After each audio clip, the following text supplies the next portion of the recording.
Thank you very much. And as you pointed out, that it's my third in straight cruise event. So I'm a serial cruiser, you can say, and nothing like speaking or moderating a panel on a shaky stage. So pleasure being invited once more, and looking forward for the next one as well.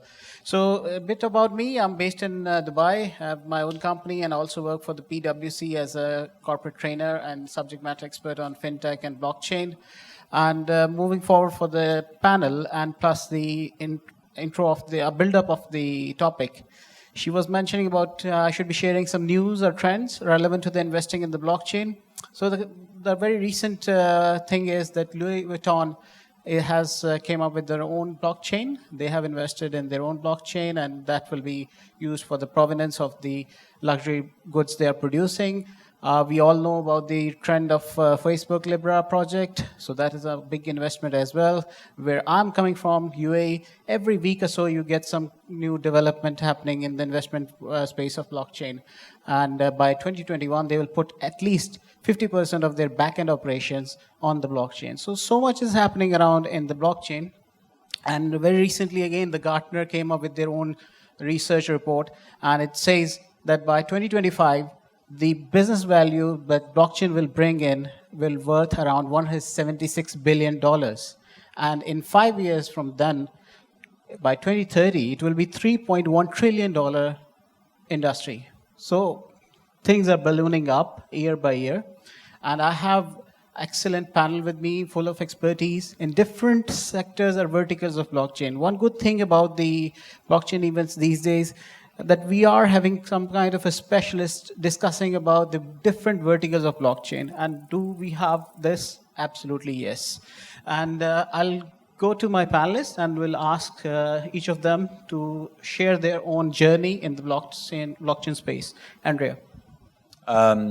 Yeah, starting investing myself a few years ago.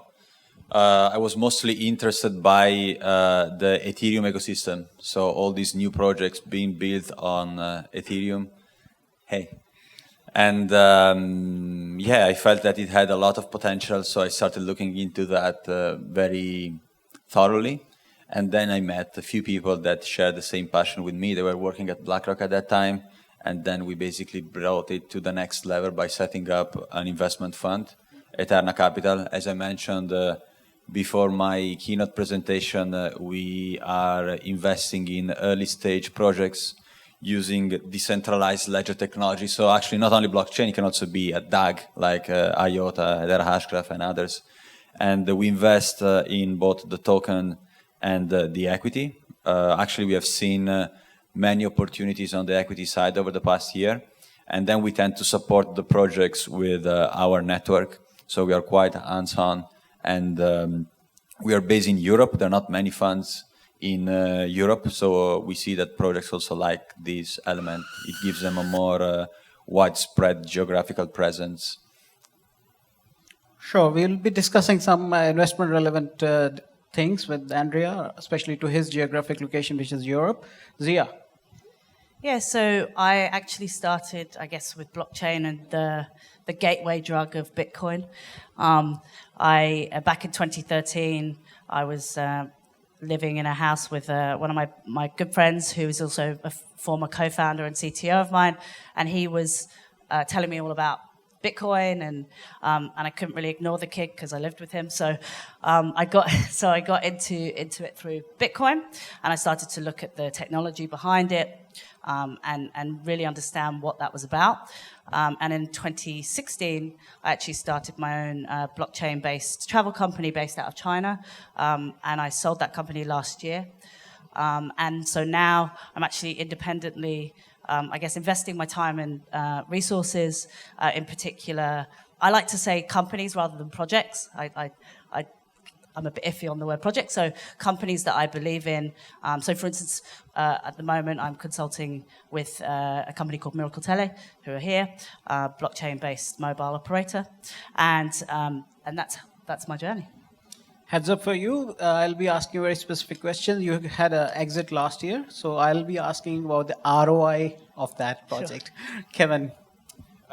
Yeah, so my background is in traditional finance and specifically in emerging markets. And I've worked investing in emerging markets for a little under 20 years.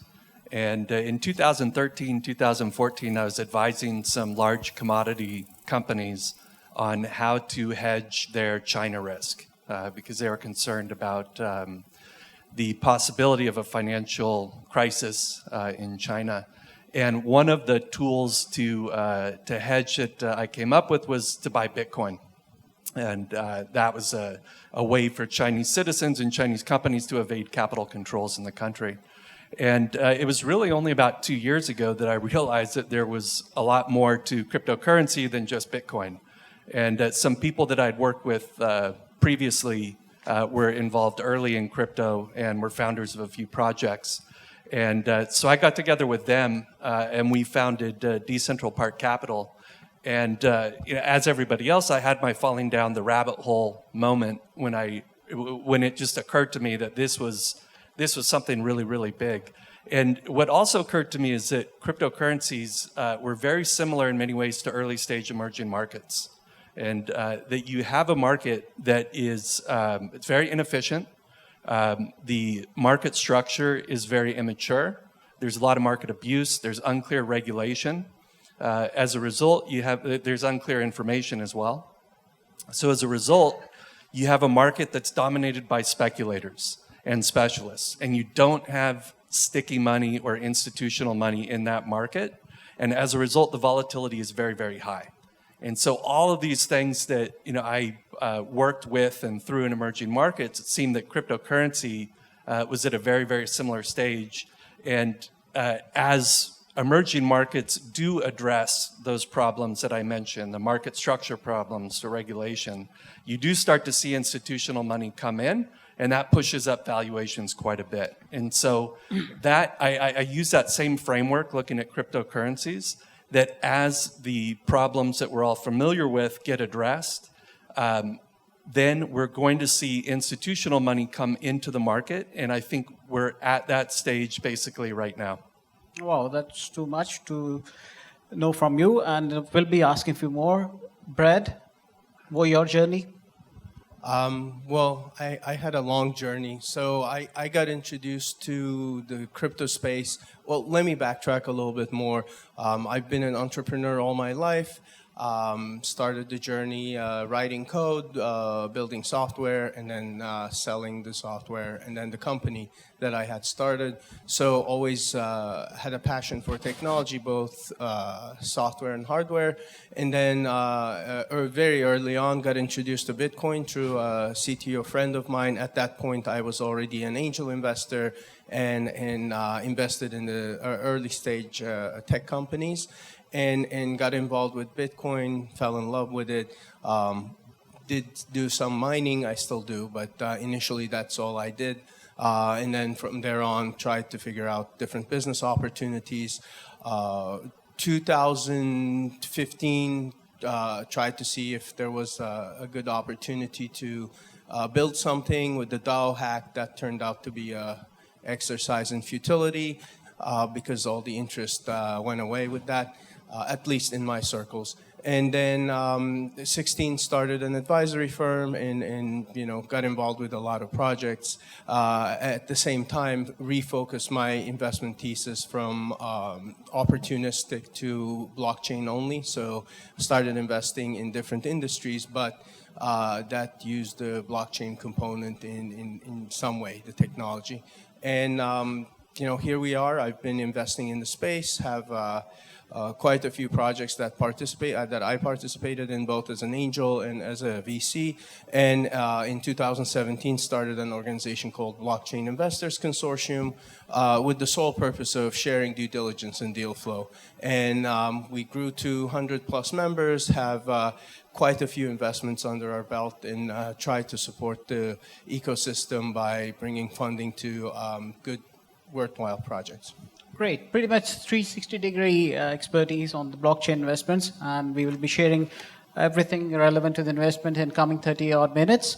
I would like you all to give a round of applause to my complete full house. Maybe a little louder. let's have everyone participate in that. So we have to do it from us. All right, so we'll begin the discussion. And as I was mentioning in the build-up, that blockchain is a vast space, and it has got into the stage now, which is having a clear-cut verticals in it, like crowdfunding, mining you mentioned, and crypto trading, at the same time digital assets and all that, enterprise blockchain as well. Which one is your favorite, and why is that so? Andrea, we start from you. I think it's still relatively early to say, which one is your favorite. There are some promising verticals for sure, but you're still in a phase where you need to build robust infrastructures to allow these verticals to develop. So I think the first step is for sure have layer one solutions that are compelling. And the approach that we are seeing now is basically, okay, we built a blockchain platform a few years ago. We didn't think it would scale so quickly. Like we didn't think like the level of interest would be so much. And now we cannot deal anymore with the level of transactions, for instance, that we have on the platform. So, let's start adding stuff on top, layer 2, layer 3, to try to improve that, right? The nice approach, I feel, is to come up with layer one solution that they already know what are the problems that they need to solve. And we have seen something similar with the internet as well. So we had first movers that unlocked the opportunity of the internet. And then you had second movers that actually learned from the mistakes of the first movers and then achieved scale and now are among the biggest companies in the world. So I think on that infrastructure protocol level, there are a lot of very interesting projects that are worth looking at. And then, of course, there are some low-hanging fruits like, digital identity. Even cloud computing, I think, is one of them. Supply chain. Like there are some industries where you say, okay, blockchain, it logically makes sense, but we are still at the very beginning, in my opinion. And sometimes people feel like, oh my God, there are so many things, it's late, but it's not, because what you see now are mostly experiments. And the thing is that nowadays with the internet and blockchain, you put together a white paper, you show now like a minimum level of prototyping, and you can raise funding. And then these companies, they present themselves as if they're changing the world, but still in terms of adoption, they are not yet close to providing a meaningful impact. So it's still quite early. Zia, your take on this? Yeah, look, I agree with a lot of what Andrea said.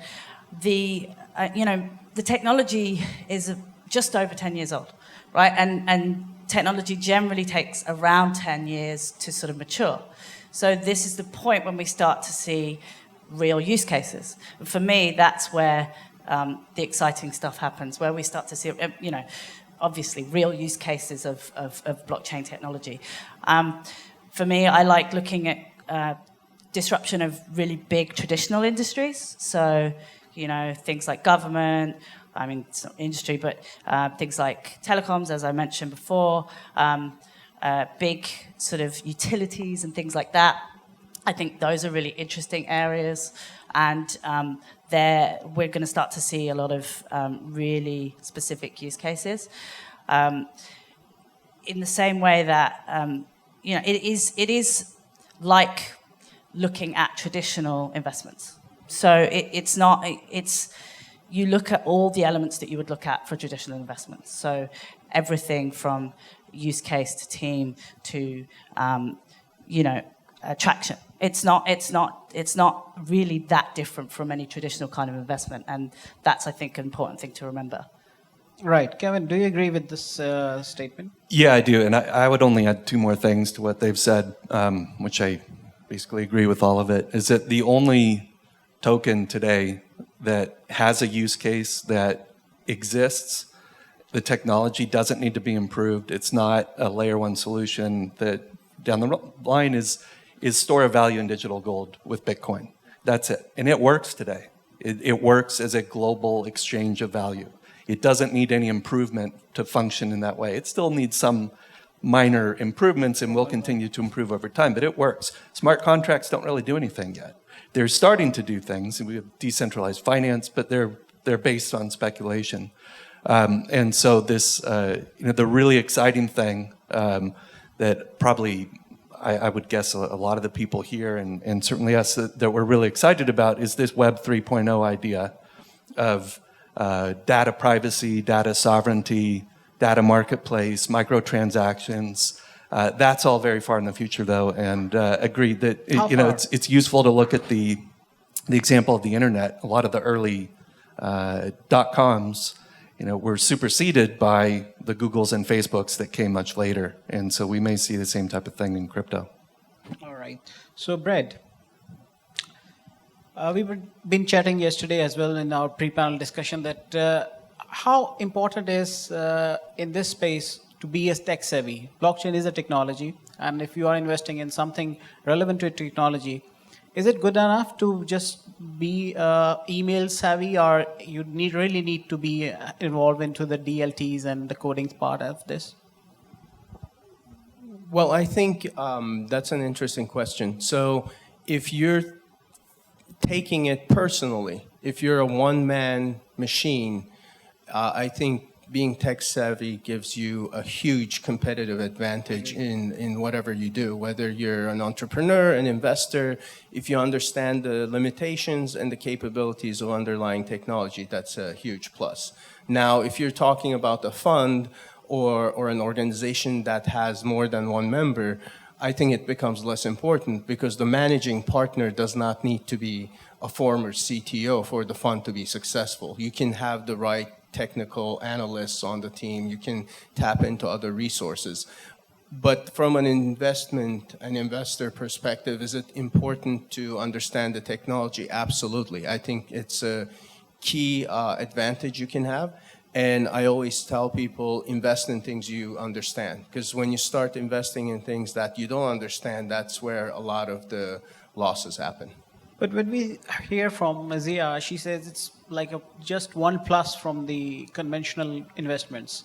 But when you are discussing this point, it is like far from the conventional investments. You have to be tech savvy in your opinion. Well, again, conventional investment is a relative term. For me, conventional investments are tech investments. So there's no different. It's just instead of using biotech, I'm using blockchain tech. So it's the same. If you don't understand the underlying technology, you're not going to have that competitive edge. Now, if you're an investor in farmland or buildings, real estate, obviously that's going to be more than +1 kind of change. But I think as long as you're in the tech space, early stage tech investments, it's no different.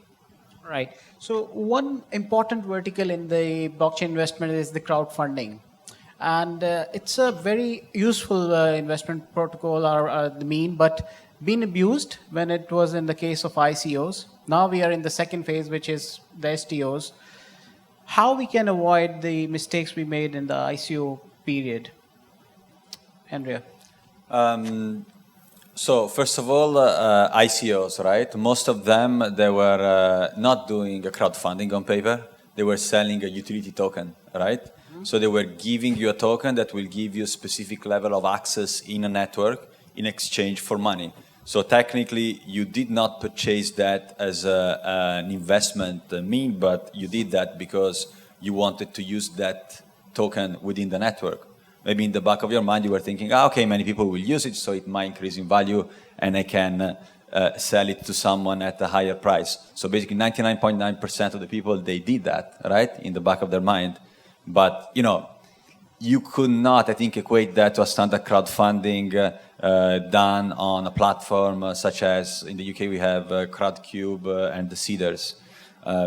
I do feel that utility tokens are very interesting from an intellectual standpoint. That are unlocking a new way to manage organization and to allocate incentives. And with security tokens now, we basically try to say, okay, fine, is a security, is digitized equity or whatever token you design which has the characteristics of a security. And you want to go the full way, with the regulator. Eventually, you want to list it on a regulated exchange. I mean, I do think we are still quite cautious on that. because we think as a fund that these should eventually go hand in hand with the regulator. So it's not going to be a spike as with ICOs, that was all these irrational retail investors' interest, but it's going to be something where in some cases it makes sense, in other cases it doesn't.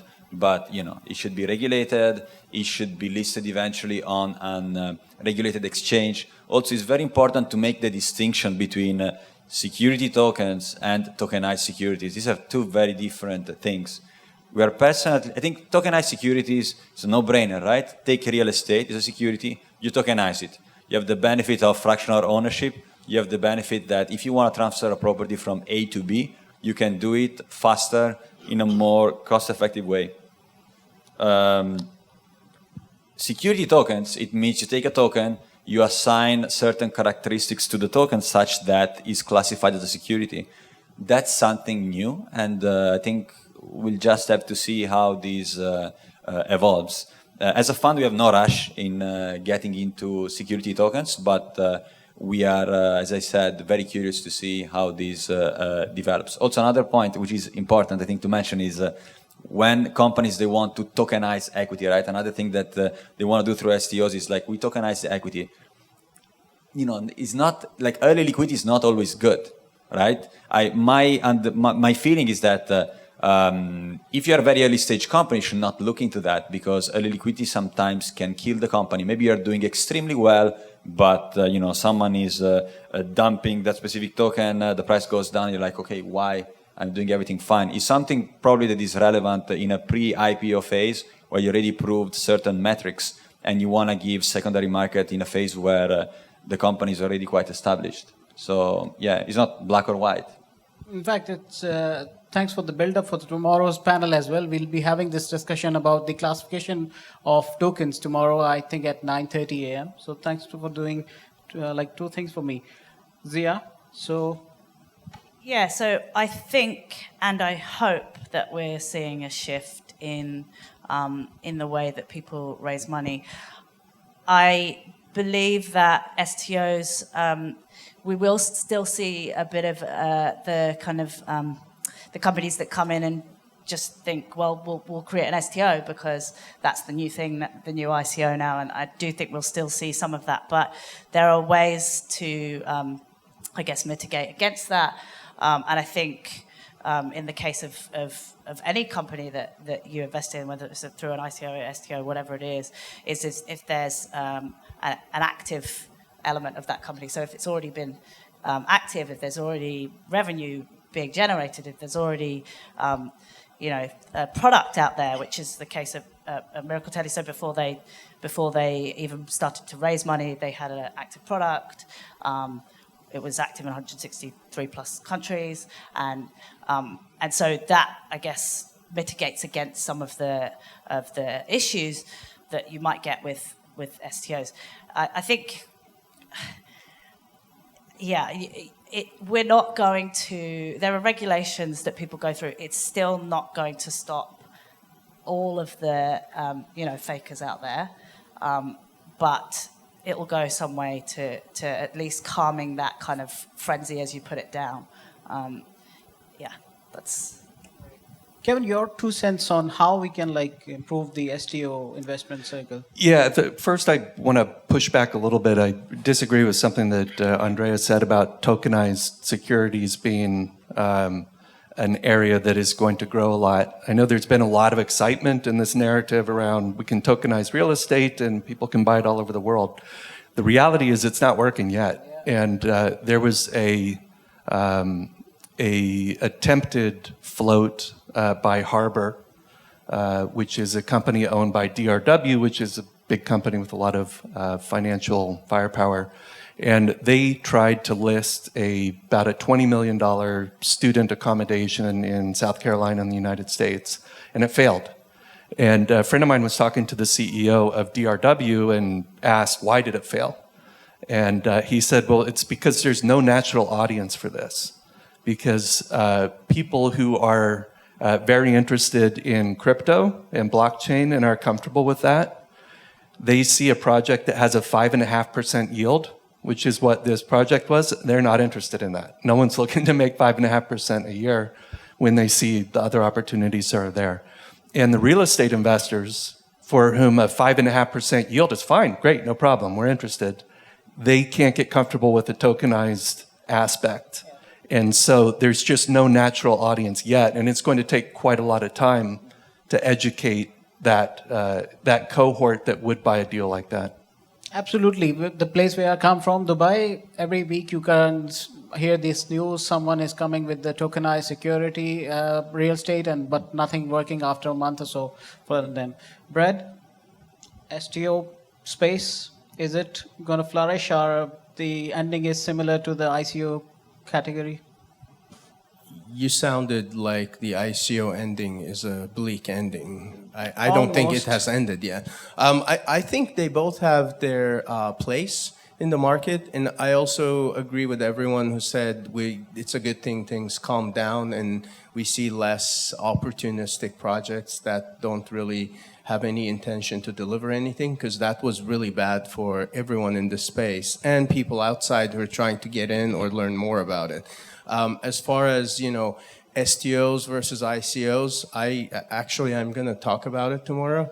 But I think, they all have their place. If you have a true utility token, and if you have built the underlying framework for its use, you can do an STO and go the equity route or debt route, but I think you can also do an ICO or IEO or whatever flavor of the month,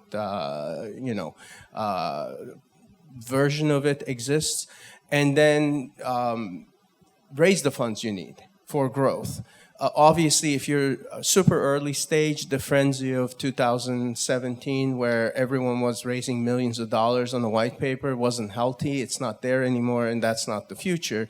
But still, I think both can be used based on what you're trying to accomplish. Early stage, seed stage, do a private raise. You want to tokenize it, go for it. The one distinction that I want to point out is there's no liquidity for STOs right now. Whoever says otherwise, it's not true. There's the secondary markets are not liquid. Yeah, the investors are not there or comfortable with it. So you can do an STO. It's no different than a private raise. You're just representing the shares or the debt in tokens, as opposed to a digital ledger or paper, shares. With an ICO, I'm really hoping that we've matured as an industry, and we're going to have more projects that do it the right way in the right jurisdiction, instead of trying to sidestep regulation, take regulation into consideration. And again, like, you can do a completely legal SEC qualified ICO in United States, or an STO in United States. It's just a slower process and costs more money. So I think they both have a future, but it's not going to be an STO frenzy like it was an ICO frenzy. It's going to be slower pace, hopefully more mature and more deliberate than what we've seen in the past. Can I add a comment on Kevin's point on the real estate and STO? So what I want to say is that, in my opinion, ideas are not good or bad in a vacuum, right? You've had many companies before, the likes of Uber and Airbnb, trying to do the exact same things at the wrong time, and they brutally failed. This doesn't mean these models are not working, right? So I think the main problem is right now that you basically have very limited adoption of blockchain solutions, not only STOs, but even other projects. So tokenizing securities is interesting, and is something that in the long term, I think will be used in the context of a society that is completely digital, and you have digital representations of everything, pretty much, even collectibles, even kids that are now, in the past were collecting physical cards. They will probably collect non-fungible tokens like, CryptoKitties, and they're going to exchange it with their friends. So in that context, I feel that you can see the future trends. Then the fact that now they're not working it's fine. Like you might have things at the moment that are not working now, but they need time to be developed. And I think that one of the main problems that we have at the moment is that you do not have the right interface. It can never be mainstream, something that does not have a UI that is basic, super simple. And we're not yet at this phase, but I think it's interesting to see all these experiments. And we're just observing them. As I said, we have no rush in going into STOs, but in the long term, it's something that we'll definitely monitor. But that's a big point in any investments anyway. Timing is a huge key to any investments. And so, you mentioned it's coming up, so, and you're not really investing in it currently, but it's definitely something to watch. But yeah, timing is nearly as important as everything else. On timing note, we'll stay with you on this thing. There is another very important vertical, which is the enterprise solutions for the blockchain. And many of the companies are coming up with the intra-organizational solutions and inter-organizational solutions. Is the timing right for this? Is the technology mature enough? Can it replace the databases of the legacy systems?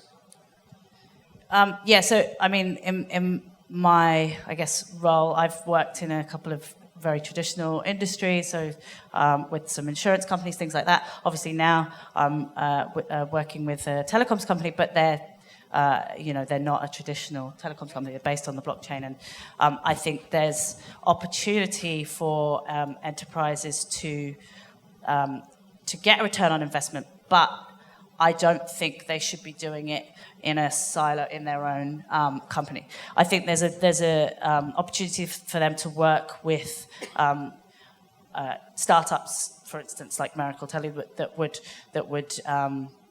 allow them to actually move faster than they would normally. I know for a fact that some companies have spent a lot of money on trying to build out their own blockchain enterprise solutions, and they're not being used.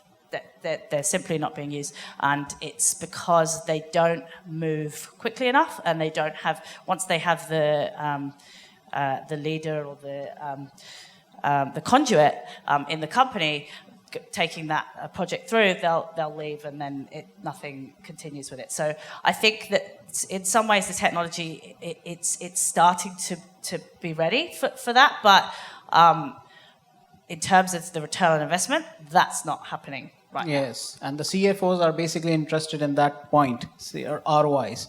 Kevin, you want to add something on this? Yeah, just about a month ago, one of the guys on our team was speaking to big companies. I'm trying to remember exactly which ones, but it was IBM, Microsoft, and some others, and asking them what they're doing with their blockchain solutions. And what was quite interesting is they said that they've become comfortable with using the Ethereum mainnet for their projects. And before, there was this idea of having private permissioned blockchains as their base layer solution. But now they're actually willing to come onto the ETH mainnet. And so for investors and speculators, which, for an investment fund, that was quite interesting for us, because the implication that there will be demand for ETH tokens from these corporations is something that's new. Right. Brett, I have a different question for you, and that is relevant to the automated trading platforms or solutions. Agree with them, or hazardous, or they will be bringing some value? Well, let me give you some color. So I used to, before any crypto conversations were happening, I used to trade currency and precious metals.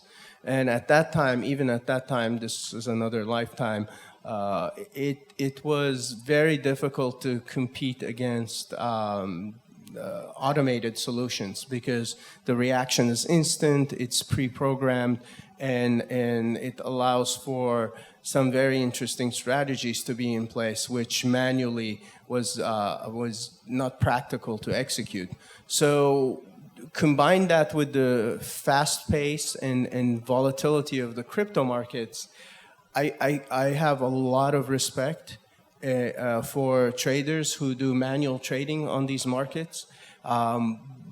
but I am biased because I do believe that in the future, the bots are going to do all the trading for us on our behalf. We're just going to choose what kind of risk tolerance and what kind of strategy we have. And I'm working actively to bring that future to life. So again, I'm biased. I believe in them. I think it's going to be very difficult as a human trader to keep up with some of the AI and more intelligent strategies that are out there that can take advantage of 5, 6, 7, 10 different strategies at once in a split second, whereas human brain is better off working on more complex issues, but not as quick to react to things. And Kevin, yeah. Sorry, we're talking about two different things here, right? Because you're talking about crypto assets completely, and then we're talking about blockchain for enterprise solutions. They're kind of two different things, really, because. And you mentioned it on the Ethernet frame. So they're two different things, and I think blockchain for enterprise is definitely still moving quite slowly, whereas something like crypto assets for enterprise. But I think what Brad was referring, it was the other side of the coin, which is the crypto side. So yes, it is the two sides. Yeah, sure. So Kevin, something relevant to the liquid strategies, trading strategies? With what Brad said, he's right. All the traditional markets, equity markets and fixed income markets, have been very severely impacted by that, and it has moved toward that. Again, with the emerging markets background that I have, emerging markets were very much laggards in that respect, just because things get developed when there's competition, more competition in developed markets, and then eventually it gets rolled out down the line. And for now, in crypto, I think you can still trade as a human and trade successfully. But over time, the bots are going to take over in crypto as well, unfortunately. Fortunately, we can say. Anyways, coming to you, Andrea, relevant to the challenges in terms of the investing, and what are your prime 3 ones which you want to recommend, and what will be your solutions for them? You mean main challenges of investing in blockchain? Blockchain, and your solution on those top 3 challenges. I think maybe there's just one main challenge, which is having a clear process and due diligence framework when you invest in something, right? You need to stick to a certain thesis and say, okay, that's what I look when I invest. And you need to have track records proving that the thesis is correct in terms of generating a good level of ROI for your LPs. This doesn't mean that you will catch everything. You will definitely miss some very good opportunities, but you need to have consistency in terms of what you're looking at to ensure that you are able to enter in the portion of good projects. Now, the problem is always that you need to really, it's a case to case, right? You need to go and meet the teams and try to find for proof that they can actually deliver on what they say. We think that investing in early stage pretty much means investing in the people behind the project. So you need to see proof that they successfully did, what they are claiming to do now, also in the past. This doesn't mean you don't invest in super smart freshers, just out of university. If they're exceptionally good in a specific field, you can actually back them as well. But you need to be very careful, because at a certain point, just to give an example, as I mentioned, scalability is one of the main bottleneck of the technology. And 2017, you had scalable blockchain platforms popping up everywhere, right? Everyone was doing that. Then it's all about to say, okay, fine, we'll probably have an oligopoly of blockchain platforms, but they're not all gonna survive, right? Do these people have the track records to actually give assurance they are more likely to succeed compared to others or not? So I think it's all about the process you have for spotting the opportunity. And maybe another challenge as well in this context is to set up an investment vehicle, getting a bank, when you are actually touching digital assets and blockchain. Because I think that depending on the geography you focus on, it might be very challenging. And some countries are less open than others. So this is also something that at this phase is a challenge. Yeah, SPVs are very much in these days. Brett, your take on the challenges on different investments? I think it's, with any investment, the biggest challenge is probably going to be timing. So if let's take Ethereum. If you were buying Ethereum in the original sale and you held it long enough, you didn't cash out at $8 or $10, right now you have a insane, compared to any traditional investment, ROI on it. Now, if you bought at 1,300, you suffered a loss. So I think, again, the timing risk is amplified because of the volatility and how fast these markets move. So, you buy a building, there's no volatility. Whatever the real estate market appreciation is, you're going to be in that band. It's relatively safe and predictable.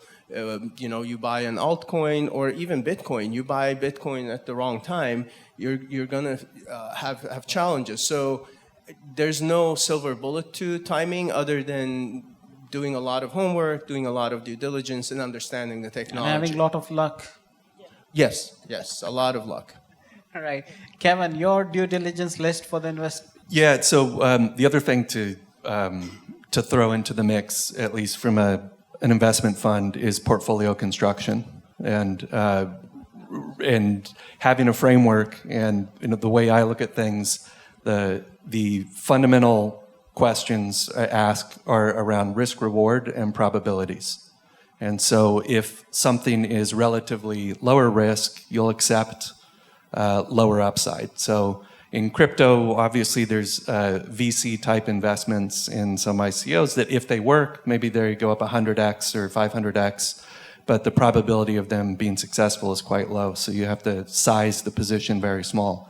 Whereas the Bitcoin, for example, I have a very, very hard time seeing crypto succeeding. 5 years from now, the crypto market is up, whatever, pick your number, 5x, 10x, 15x, and Bitcoin not being successful as well. It may not be up as much as many of the other tokens, but it's not going to fail while everything else succeeds, and at least in the short term. And so there are ways that we can trade around that. And, again, assessing project, not only the fundamental basic risks, but on the timing side, are there, for Bitcoin halving, for example, are there, or for projects, we saw recently with Block.one and EOS, where they had promoted this June 1st meme that something big is coming. And so the market bought into that, and they made the announcement, and the reaction was like, well, it's not so big. So, but you can, use those type of anticipated events to, change the composition of the portfolio to, again, try and grab the upside while hedging out the downside risk. Right. So don't put all your eggs in one basket. That's the message from Kevin. One last question. In fact, I'll ask two quick questions to Zia. The first one is relevant to the challenge and your specific challenge to the investments in the enterprise blockchain. What is the biggest challenge there? It's very similar to what's already been kind of spoken about. So timing. Are you willing to wait, the time that you think until that particular market is ready? Because that particular market, the enterprise market, is actually it's quite hard to speculate when they'll be ready. It's because it's so fractured and so that's a tough thing. But it's always about team for me, always about people, and I mean that's really the biggest challenge. So do you think that they can as Andrea said, deliver on what they've said. Are they already delivering on what they've said? Are they delivering in some aspect already?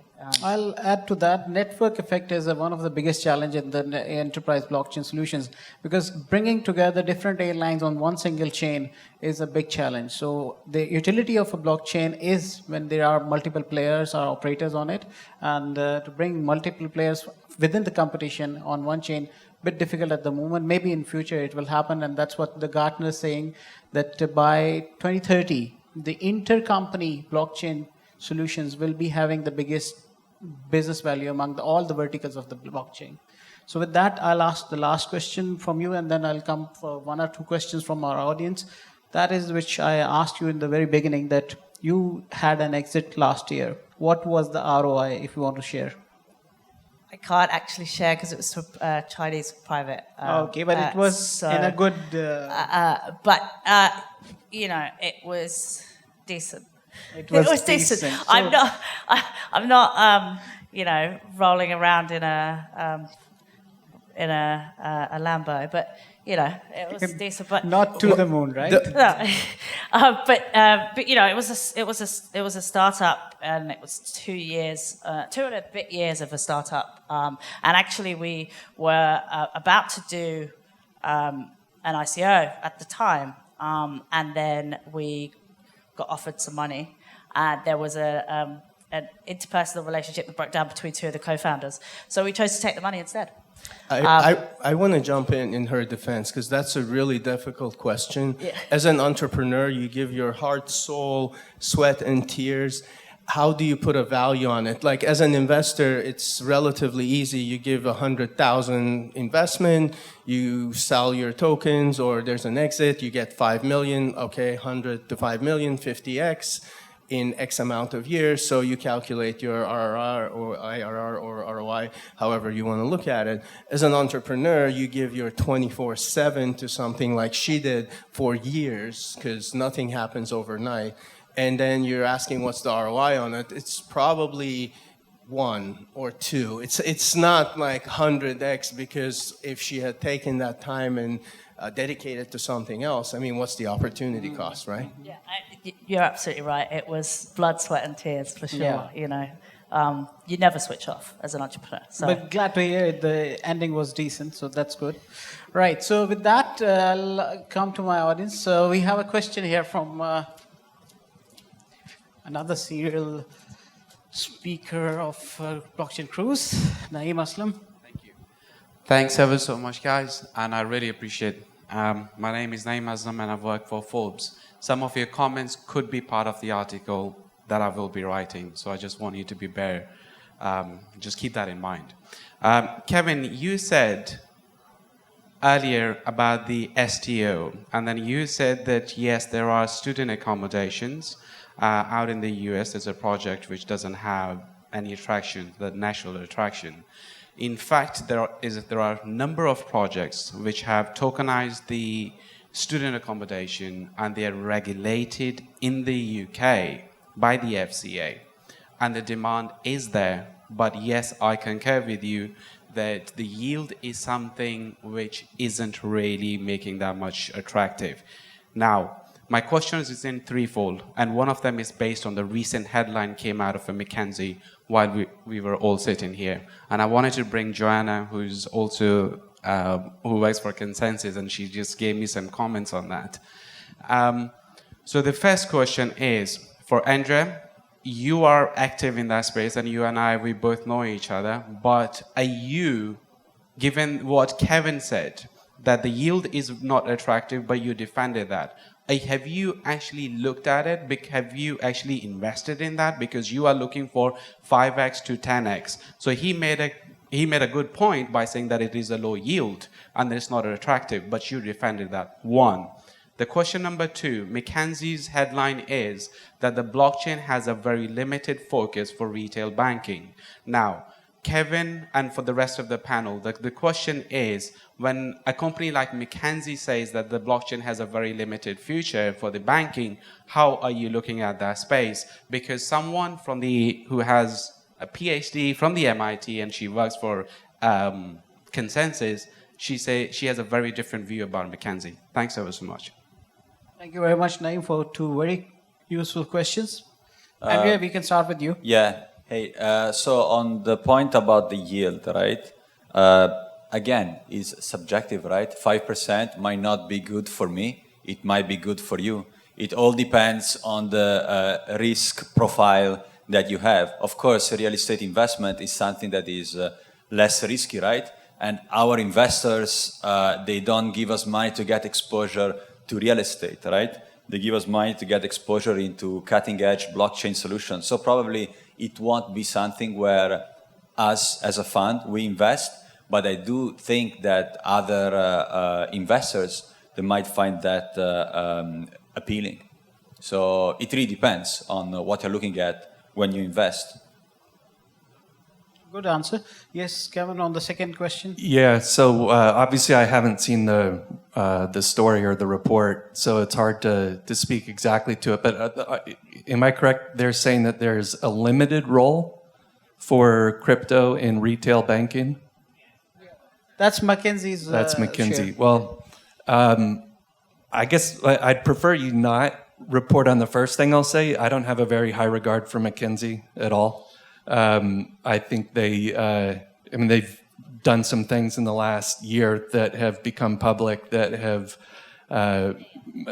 been extremely questionable from a corporate ethical point of view.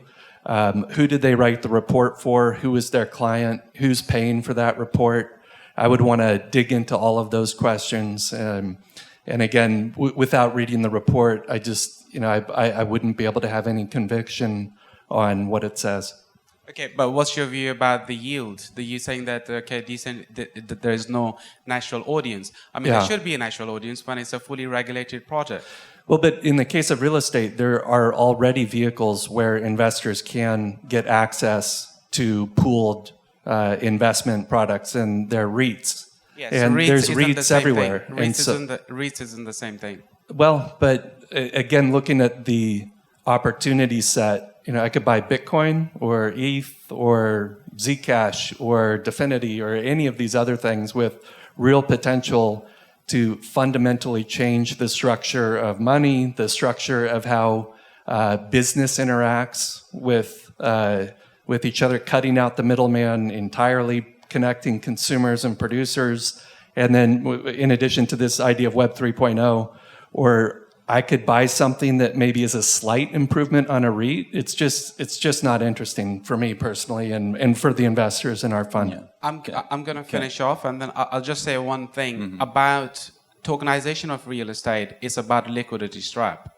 It's about resolving this situation of a liquidity for properties which were you promised a higher yield to your investor, and that higher yield cannot be obtained because tenants cannot pay the higher rents. So in order to do that, you put them in an SPV, and then you create the tokenization of those funds. But the problem that you are saying there is no natural audience, that has a lot to do with the actual lockout period of the STOs. I think it's actually, there's a bigger issue that would be the start of a much longer conversation. And that is that this idea of allowing people to buy real estate, and one of the ideas that's promoted around this tokenization, real estate is people from all over the world can buy and get exposure to, say, Upper West Side Manhattan real estate. There's a political issue globally of housing prices being increased and pushed up and being increasingly unaffordable. And if this liquidity that you're talking about results in more demand for real estate, I think governments are rightly going to push back against that. And we're going to see things like we've already seen, Switzerland has done it for a long time, but in New Zealand, where they have restricted the ability of non-citizens to buy existing real estate. And so this idea of, the people in India, Indonesia, Nigeria are going to be able to get their little piece of Upper West Side Manhattan real estate is something that's going to be politically very problematic. I mean, but I feel that that's a concern for cryptos in general, right? Even, paying with cryptocurrencies is something that can be politically problematic. Like we see that there is I mean, there are, let's say, resistances from governments and the regulators on the degree of speed at which the technology is going. Of course, you need to have things that will regulate in such a way that they embrace innovation and they don't stop it. But I think like that your argument, I definitely agree with that, but it's valid for many elements of the blockchain space. I want just to share this like small anecdote that I was speaking at a conference in Vienna and I met a very large real estate investor there. And the guy was telling me, tokenizing real estate for me is a no-brainer because you don't understand the pain for me when I buy a property. So I need to go to a notary. I need to then move the property, from me to the other person. It might take a few days. I need to pay the notary, etc. So forget about fractional ownership for a second, but just the way you can streamline the process if you have a shared registry on the blockchain of real estate is something that is definitely relevant. Then on the McKinsey report, I haven't read the report yet, so I won't comment on the nature and the specifics of it. But one general comment I want to make is that even assuming I agree with everything and it won't disrupt retail banking, it's okay.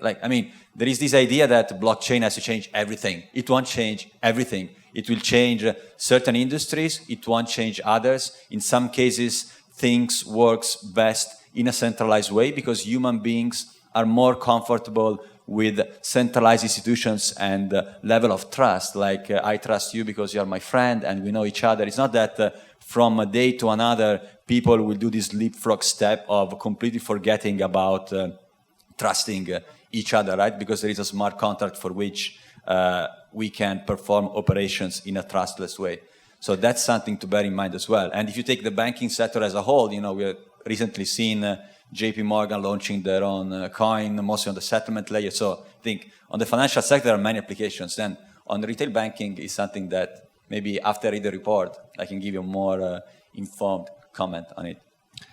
And just one quick question to finish from over here. Generally speaking, I take it most of your investments, a lot of them are based in the platform that will be building this new decentralized economy rather than the tokens that are on top of those. A portion of that probably. This is just a general question for everyone. Are you looking at platforms that are fundamentally in line with, I guess, where blockchain came from in terms of a peer-to-peer decentralized permissionless system, or are you focusing more so on KYC regulatory bodies that are maybe more on the corporate side? And that is to everyone. Right, quick answer by anyone, so then we'll wrap up this panel. I think why not both? I mean, regulated platforms are needed when you have securities that are tokenized or security tokens. And whatever other derivatives that we come up with in the next couple of years. And then, you may want to have a less restrictive structure around other types of tokens. So I can't speak for the other panelists, but I think for us, it's just a project. If the project seems like it's going to have a high positive impact and a return, we would look at it.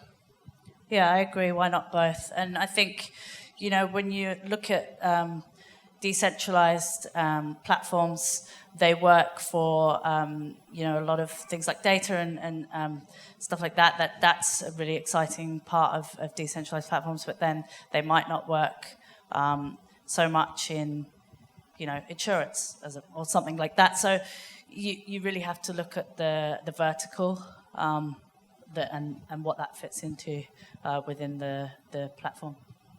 Yeah, I think for us the main point is to address both your questions is you go to a project and you ask them, why are you using blockchain?